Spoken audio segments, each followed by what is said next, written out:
तमिलनाडु की राजनीति में इन दिनों हर घंटे नया ट्विस्ट देखने को मिल रहा है।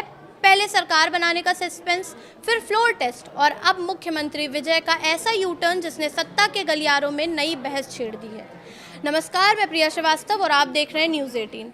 फ्लोर टेस्ट में शानदार जीत के ठीक बाद थलापति विजय ने अपने ही फैसले को पलट दिया। टीवी की सरकार ने मुख्यमंत्री विजय के करीबी ज्योतिषी राधन पंडित वेत्रीवेल को ओएसडी यानी विशेष कार्य अधिकारी के पद पर हुई नियुक्ति वापस ले ली है। हैरानी की बात यह है कि सरकार ने उनकी नियुक्ति का आदेश सिर्फ एक दिन पहले ही जारी किया था। अब सवाल उठ रहा है कि आखिर ऐसा क्यों हुआ कि विजय सरकार को इतनी जल्दी बैकफुट पर आना पड़ा। दरअसल राधन पंडित वेत्रीवेल कोई साधारण शख्स नहीं है। वो सिर्फ ज्योतिषी ही नहीं बल्कि टीवीके के प्रवक्ता और विजय के बेहद करीबी माने जाते हैं।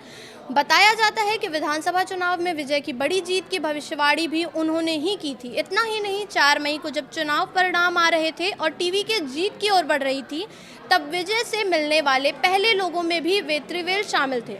यानी पार्टी और मुख्यमंत्री दोनों के साथ उनकी नज़दीकियां काफ़ी पुरानी और मजबूत मानी जाती हैं। सरकार बनने के बाद विजय ने उन्हें मुख्यमंत्री के राजनीतिक ओएसडी के तौर पर नियुक्त किया और अगर ये फैसला कायम रहता तो वेत्रीवेल मुख्यमंत्री कार्यालय में राजनीतिक समन्वय और सलाहकार की भूमिका निभाते।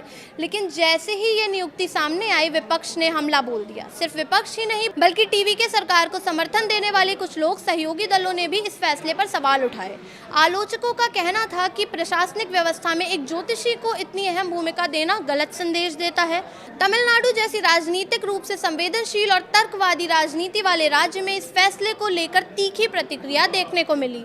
हालांकि टीवी के समर्थकों ने इसका बचाव भी किया। उनका कहना था कि वेत्रीवेल सिर्फ ज्योतिषी नहीं बल्कि पार्टी के सक्रिय रणनीतिकार और भरोसेमंद सहयोगी हैं।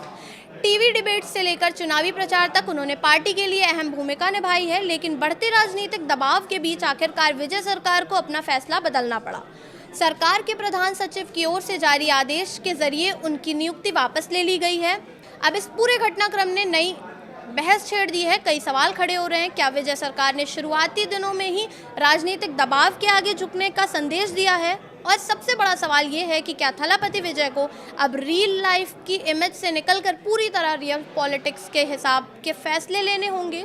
क्योंकि तमिलनाडु की राजनीति में हर फैसला सिर्फ प्रशासनिक नहीं बल्कि एक बड़ा राजनीतिक संदेश भी बन जाता है। फिलहाल इस वीडियो में इतना ही। ऐसे ही और वीडियोस के लिए देखते रहिए न्यूज़ 18।